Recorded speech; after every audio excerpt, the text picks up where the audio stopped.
Nah,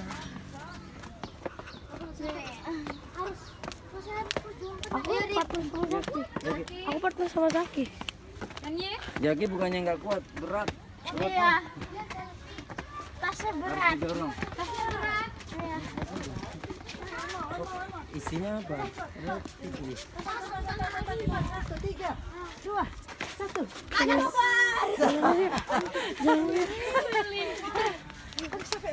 Jangan lari pelan-pelan. Mau kiri 300 tangga. Zaki, Yuk, Buya udah ke kiri. Ibu ya udah ke kiri bangun. Saya pernah kan, nah, itu tangkanya, tapi dia lupa.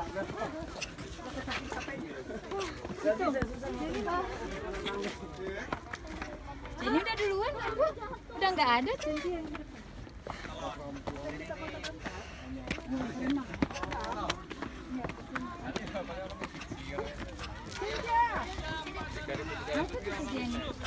oh my, Kepala putus.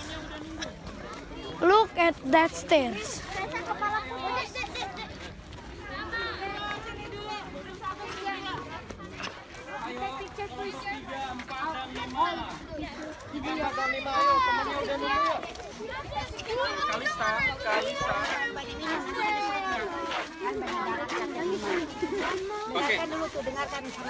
Oke, dengerin kakak ya, dengerin kakak. Nanti kakak akan cerita tentang Candi Borobudur. Nah, selama kita akan berjalan, nanti kita akan lewat sana supaya tidak terlalu padat, ya. Oke, silakan langsung berjalan. Nah, adik-adik, inilah Candi Borobudur. Look at that Candi thing. Buddha terbesar di So dunia. Tidak ada Candi Borobudur lain di dunia selain di Indonesia. Ini ada sekitar 11 lantai ke atas. Nah, seperti seperti bangunan berlantai itu ada 11 lantai ke atas. Nah, ini seperti yang kakak ceritakan terdiri atas 3 bagian. Kama Datu yang bagian bawah, Rupa Datu bagian atas, tengah, dan Arupa Datu di bagian atas.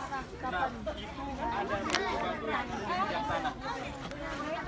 Bagian dari Candi Borobudur yang bongkar Look for oleh orang Jepang. with your partner. Here, line up. Orang Jepang dulu waktu datang ke Indonesia waktu menjajah kita itu dibongkar untuk melihat apa yang ada di sana. Penasaran? Nah, kita ke sana kita.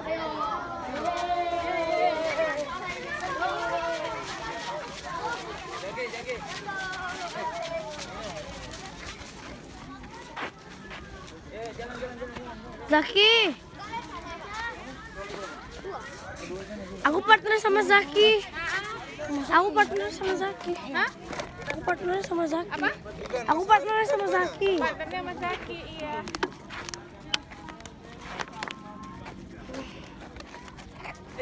Jalan sambil jalan, sambil jalan. Kak, Bunda tunggu di pintu keluar sana ya. Ya? Enggak. Oke. Enggak. Jadi kamu pikir ya. Aman Jaki. Kalau kita nggak kuat nanti, kalau kamu nggak kuat, jadi jalan ini. Kurang pemanasan nih.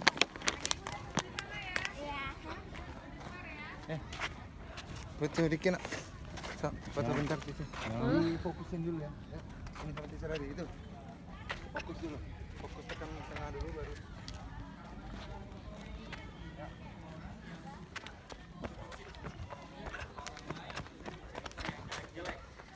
Di kehidupan berikutnya dipercaya akan lahir dengan wajah yang buruk rupa.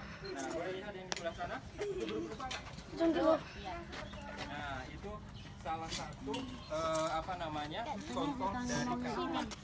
Jadi kalau kita berbuat baik, kita akan dapat yang baik juga, berbahagia. Kalau kita berbuat buruk, kita akan mendapatkan yang buruk juga. Ini salah satu contohnya.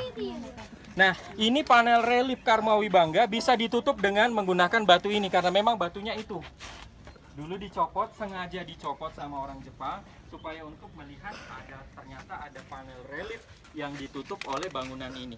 Ada yang tahu kenapa ditutup?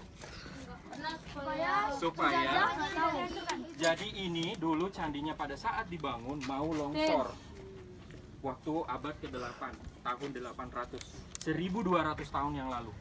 Nah, mau runtuh kemudian sama pembuatnya ditutup, sengaja ditutup supaya tidak runtuh. Nah, itu salah satu fungsinya. Nah, ini sebelum jadi sebelum jadi kemudian ditutup. Jangan didorong ya, nanti ini patah. Ya, ini bekas-bekas ini lumut-lumut yang bertumbuh di atas batu-batuannya. Itu pecah sendiri kan. Ya. Jadi ini adik-adik, ini tuh seperti puzzle Iya. Lego. Woi, jangan didorong. Lego betul, ini batu yang dipotong-potong kemudian disusun. Contohnya bisa dilihat di sana tuh di belakang tuh. Ini seperti Lego dan berat batunya nggak usah ke sana ya. Ini sini saja. Nah, ini potongan batunya ini beratnya sekitar 100 sampai 200 kg.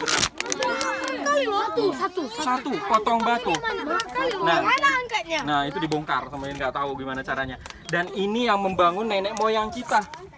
Nenek moyang kita di Jawa dulu 1200 tahun yang lalu. Dan bayangkan jumlah balok batunya itu ada 1 juta.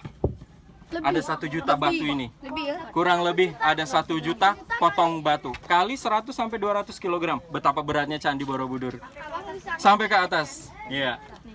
Oke? Kayak gitu ya. Kita lanjut ke atas ya. Ayo kita naik ke atas. Ayo, pas mau ukur beratnya langsung. Hati-hati.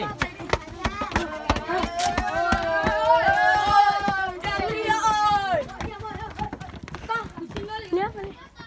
Tinggi gini bisa ketimbun ya. Hebatnya. Iya. Nenek moyang kita tuh dulu luar biasa. Boleh duduk. Kita lanjut jalan aja ya. Kepalanya kok bisa lepas? Nah, Kena gunung berapi. ya, adik-adik jangan mendekat situ nanti jatuh. Nah, di sini banyak patung Buddha yang tidak punya kepala ya. Nah, ketika Candi Borobudur ditemukan itu dalam keadaan runtuh. Runtuh karena ditinggal karena bencana alam. Waktu itu Gunung Merapi, Merbabu dan Sindoro itu meletus bersamaan sehingga mengubur Candi Borobudur. Ya, mengubur Candi Borobudur, akhirnya orang-orang di Borobudur ini pergi ke Jawa Timur. Nah, berpindah, akhirnya Borobudur ditinggalkan. Nah, sudah rusak. Dulu rusak sekali, lebih parah dari ini. Nah, kepalanya itu pada berserakan jatuh ke bawah. Ada yang pecah, ada yang rusak. Terus ada waktu zaman Belanda, karena yang menemukan ini orang Belanda, itu dijadikan souvenir untuk raja-raja dari luar negeri. Iya. Jadi makanya kepala patung Buddha itu tidak heran kalau kita menemukan itu di Thailand, menemukan itu di Inggris, menemukan itu di Belanda, karena itu tadi buat hadiah. Nah, sekarang ini patung Buddha di seluruh Candi Borobudur itu jumlahnya ada 504 buah patung Buddha. Ada 504 buah patung Buddha. Beratnya berapa? Yang berkepala itu setengahnya. Oh, setengah. 250-an itu punya kepala. 250-nya tidak berkepala. 250. Hilang kepalanya. Hebat kali. Tadi berapa patung Buddhanya? 504 patung Buddha yang ada di seluruh Candi Borobudur. Nah, Candi Borobudur ini dibangun untuk menceritakan tentang kehidupan Siddhartha Gautama. Itu Buddha yang pertama. Nanti kita akan lihat ceritanya di atas. Oke? Nah, Nanti nonton pertama anak raja baru dia nah, ini adik-adik sekalian bisa diperhatikan. Ini adalah talang air. Talang air. Jadi ketika Borobudur diguyur hujan, ya, ketika Borobudur diguyur hujan, airnya keluar dari sini. Ini disebut talang air, dalam bahasa Buddhanya disebut Jaladwara. Jaladwara. Jaladwara. Ini makhluk air, bentuknya seperti ikan, memuntahkan air ketika Borobudur diguyur hujan. Nah, itu sistem pengairan nenek moyang kita dari dulu, ya. Pandai nenek moyang kita dulu membuatnya. Iya, ngalirnya ke sini. Di bawahnya ini ada raksasa namanya Gana. Ya, ini Gana sedang menopang. Harusnya tangannya gini, adik-adik. Pecah, rusak tangannya karena runtuh waktu itu. Jadi tangannya seperti ini menahan talang airnya yang disebut apa tadi? Jaladwara. Oke, Jaladwara. Jadi matanya ngeri kali. Mana? Oh, ini cerita penggambaran tentang kayangan, ya. Yang daerah sini tuh cerita tentang kayangan. Jadi ini ada ceritanya ya. Air dong kalau. Oke. Adik-adik, di sini ada 2 buah patung singa. Nah, ini patung singa, simbol sebagai kendaraan Maha Buddha untuk menuju ke nirwana. Makanya kemudian di depan ada singa. Ke kelenteng itu pasti ada singa. Ya enggak? Nah, ini ada singa jantan dan ada singa betina.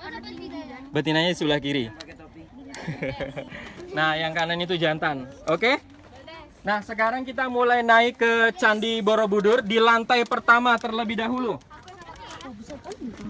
Hati-hati ya, tangganya sangat besar. Gila panas. Jangan dijemur kita di sini. Oke, di sebelah sini dulu ada. Oke, ini cerita pertama yang ada di Candi Borobudur. Ayo, ini cerita pertama yang ada di Candi Borobudur tentang Siddhartha Gautama. Siddhartha Gautama itu adalah Buddha yang pertama kali. Ini ditunjukkan di reliefnya. Bisa dilihat, ayo mendekat sini aja, Adek. Dia orang apa? Coba diperhatikan ada relief ini. Relief ya, relief. Ini reliefnya, adik-adik, namanya Lalita Vistara. Lalita Vistara, namanya Lalita Vistara. Ini cerita tentang Siddhartha Gautama yang baru lahir langsung bisa berjalan.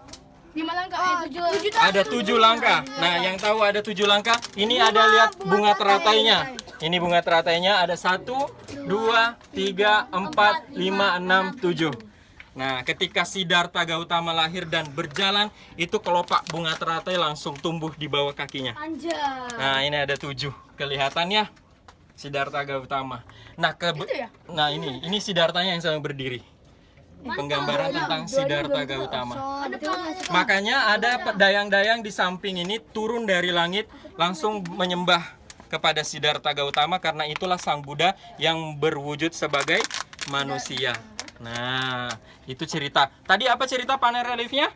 Lalita Vistara. Oke, Lalita Vistara namanya. Oke, kita lanjut. Nah, sebelum Buddha lahir, itu Sang Buddha wujudnya mengambil wujud binatang, ya, mengambil wujud binatang. Ini ada dongeng kisah tentang binatang di sebelah sini. Sebelum lahir ya? Sebelum lahir.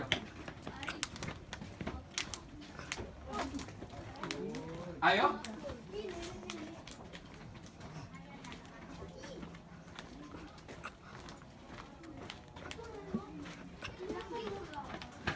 Coba masukin YouTube. Boleh? Enggak. Boleh. Oke, adik-adik, kita menuju ke sebelah sini ya. Ini ada panel relief cerita Jataka Avadana dari kitab Jataka Avadana. Jataka Mala. Nah, nanti kakak akan cerita nih. Ini wujud hewannya. Ya, ini Sang Buddha yang mengambil wujud hewan sebelum lahirnya Siddhartha Gautama tadi di cerita Lalita Vistara. Ini ada cerita tentang kerbau dan monyet yang sangat usil. Ya, ada 4 panel relief. Nah, cerita pertama ini ada kerbau dan monyet. Ini sangat bersahabat. Cari makan selalu bersama, mandi di kubangan juga sama, ya. Nyari makan sama, itu mereka berdua ini sangat bersahabat. Nah, si kera ini atau monyet ini sangat usil sekali dengan temennya, si kerbau. Jadi si keboknya itu atau si kerbaunya itu lagi makan rumput, si monyetnya itu sering si monyetnya itu mengganggu si kerbau. Jadi ditusuk-tusuk pakai ranting hidungnya, diganggu-ganggu, dicolek-colek telinganya, itu suka diganggu. Tapi si kerbaunya nggak marah. Kerbaunya sangat sabar. Nah, kemudian ini ada cerita berikutnya. Ini ada seorang yaksa atau raksasa. Terus kemudian menghampiri 2 sahabat ini. Terus kemudian sang yaksa ini menurunkan si monyet yang sedang mengganggu kerbau. Terus si yaksanya ini bertanya kepada kerbau. Wahai kerbau, kenapa kamu tidak marah ketika diganggu oleh si monyet? Nah, apa jawaban si kerbau? Kerbaunya bilang gini. Wahai yaksa, si monyet ini sangat kecil. Saya suka kok dia mengganggu saya karena dia senang sama saya. Jadi tidak apa-apa ketika dia mengganggu saya. Nah, ini si yaksanya. Nah, ini ceritanya. Jadi dulu tuh dia sangat bersahabat, saling tolong-menolong. Ketika si kerbaunya sedang butuh bantuan, pasti monyetnya akan selalu membantu. Nah, ini cerita terakhirnya. Si yaksa ini kemudian memberikan kesaktian terhadap si kerbau supaya kerbau selamat dari Maharaba. Nah, ini ada cerita 4 panel relief. Nah, Siddhartha Gautamanya itu adalah sang kerbau yang baik hati. Jadi kemudian lahir kembali itu menjadi Ini monyetnya. Ini monyetnya yang manjat. Kecil, digambarkannya sangat kecil. Kak, ini ceritanya nyata atau mitos?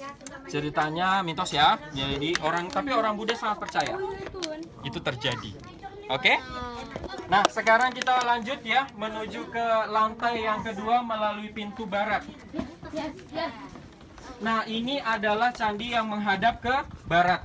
Nah, ini pagar Langkan namanya. Di kanannya adalah relief cerita Lalita Vistara.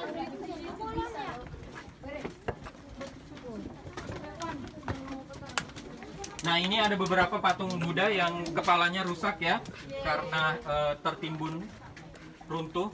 Karena tahu nggak, batu untuk membuat satu patung arca ya, itu tuh dibuat oleh satu batu, tidak disambung. Patung Buddha itu Kan batunya kecil.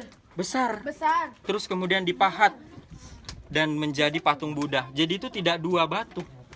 Nah, seperti yang kakak ceritakan, kalau candi Buddha itu adalah puzzle ya, seperti Lego. Nah, itu bisa dilihat di sini. Legonya seperti ini. Batunya dapat. Nah, disusun. Batunya dari muntahan Gunung Merapi. Nah, Gunung Merapinya meletus menghasilkan batu, kemudian diangkut menuju ke sini. Diulang lagi, betul. Panas. Enggak, udah nggak panas lagi. Nah, terus adik-adik, bagaimana cara nenek moyang kita membuat panel relief? Ada yang mau tahu? Nah, begini ceritanya. Jadi dulu nenek moyang kita itu mendirikan candi, kemudian memahat ini batunya polos dulu. Polosnya itu seperti yang di belakang, yang tidak ada reliefnya, yang bawah itu.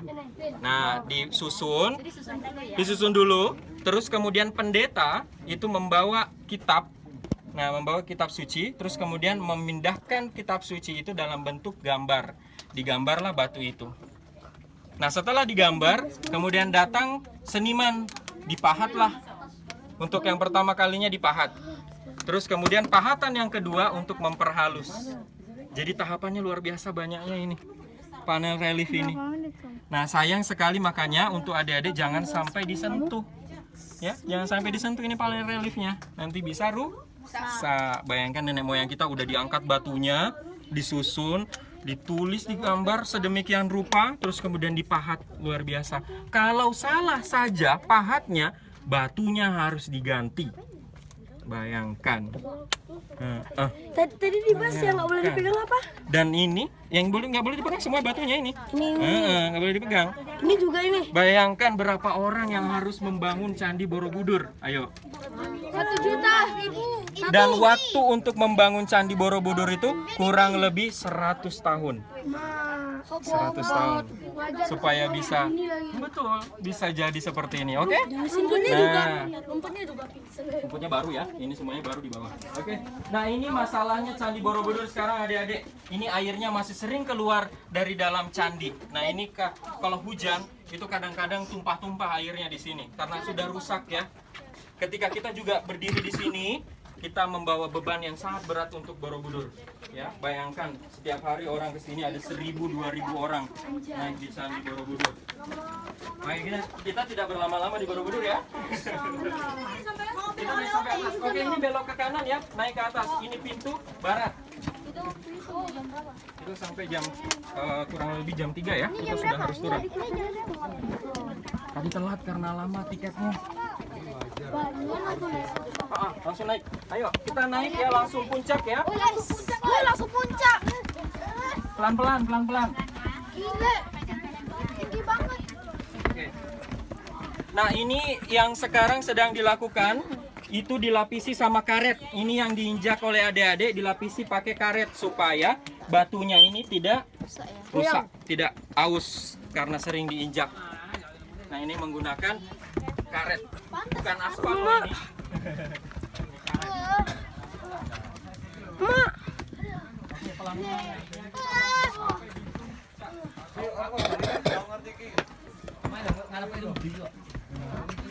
The worst evacuation route ever. Ono sing ngeklaim, ono sing diklaim kae lho, kayak apa? Kayak gawe kelakuane.